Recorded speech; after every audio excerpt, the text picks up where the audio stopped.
ऐसी भाषा का इस्तेमाल कर रहे हैं जो कि छिछोड़े और लुच्चे लफंगे लोग करते हैं। दीदी, ओ दीदी, ओ दीदी।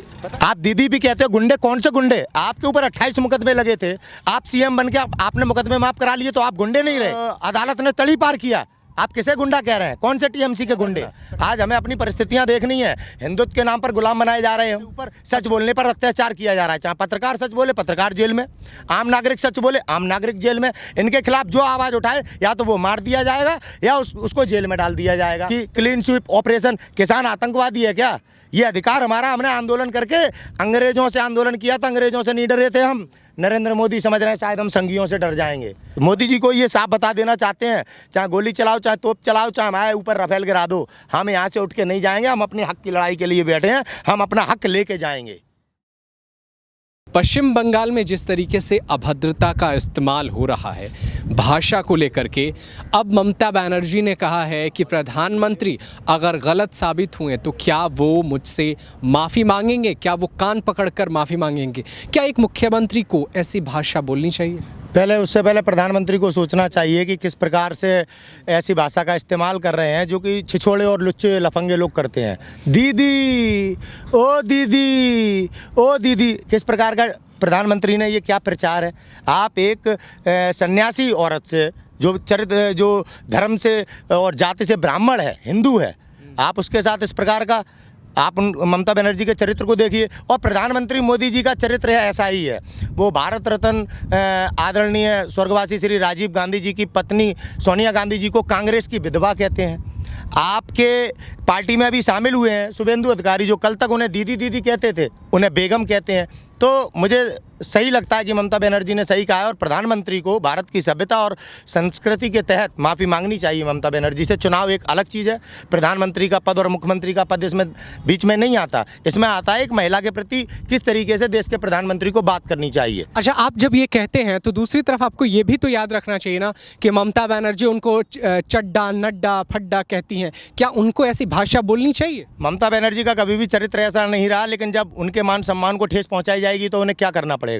भारतीय जनता पार्टी के नेताओं ने जिस प्रकार से चुनाव में इस अभद्र भाषा का प्रयोग किया है तो जवाब में क्या मिलेगा? आप किसी को थप्पड़ मारोगे तो सामने वाला क्या करेगा?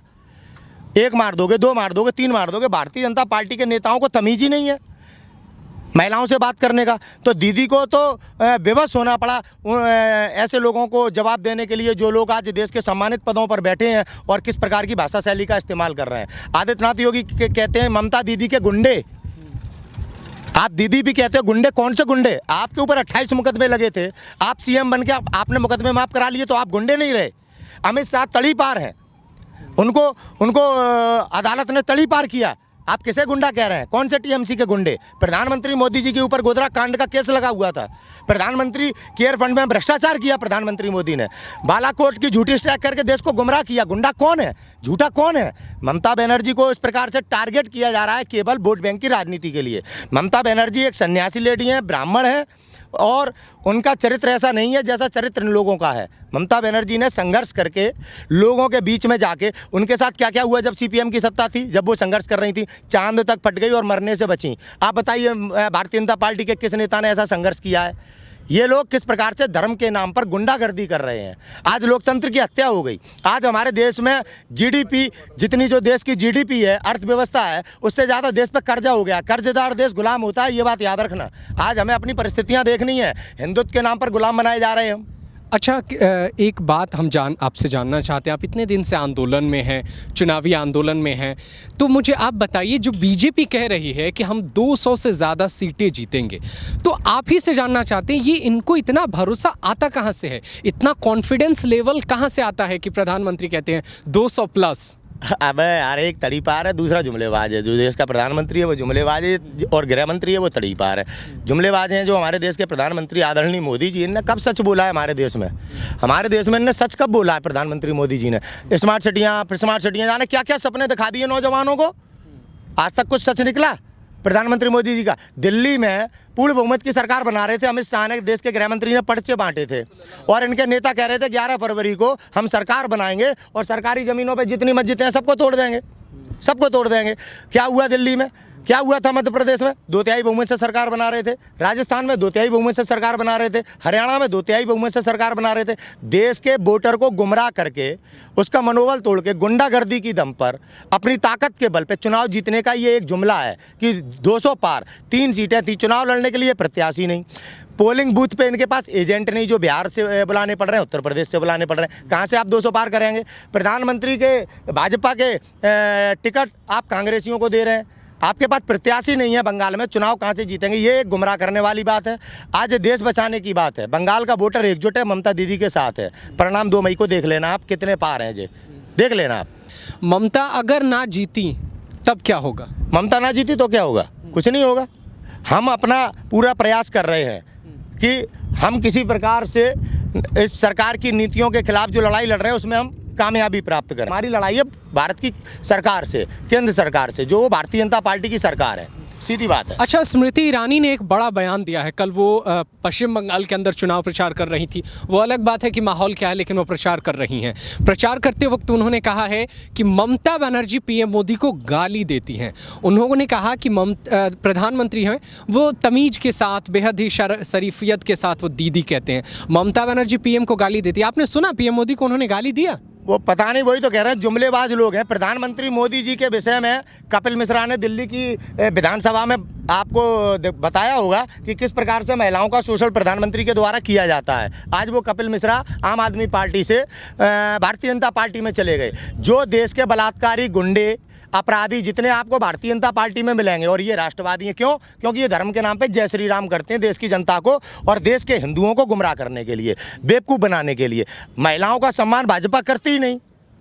अगर कहीं पे भी किया हो तो बताओ। उत्तर प्रदेश का सीएम एक दलित समाज की, वाल्मीकि समाज की बेटी को जलवा देता है, बलात्कारियों को बचाता है। किनकी बात कर रहे हैं आप? लेकिन सर, एक समाज में माहौल तो भाजपा ने ही क्रिएट किया था। इसको आप इनकार करेंगे? बेटी बचाओ बेटी पढ़ाओ का नारा देकर के महिलाओं को सम्मान देने की एक प्रथा जो शुरू की गई, उसे तो बीजेपी ने शुरू किया ना। भारतीय जनता पार्टी ने केवल जुमलेबाजी की, देश के नागरिकों को धोखा दिया, विश्वासघात किया। बेटी बचाओ बेटी पढ़ाओ करने वाले बेटी जला रहे हैं, बेटियों के बलात्कार कर रहे हैं। चिन्यानंद वो स्वामी जो भगवाधारी था, बेटी ने उसका क्लिप भी दिया, बेटी को ही जेल में डाल दिया और वो आज बरी हो गया। कुलदीप सेंगर बेटी के साथ बलात्कार करता है, जब वो शिकायत करती है 1 साल में रिपोर्ट लिखी जाती है और आज उसका पूरा परिवार समाप्त हो गया।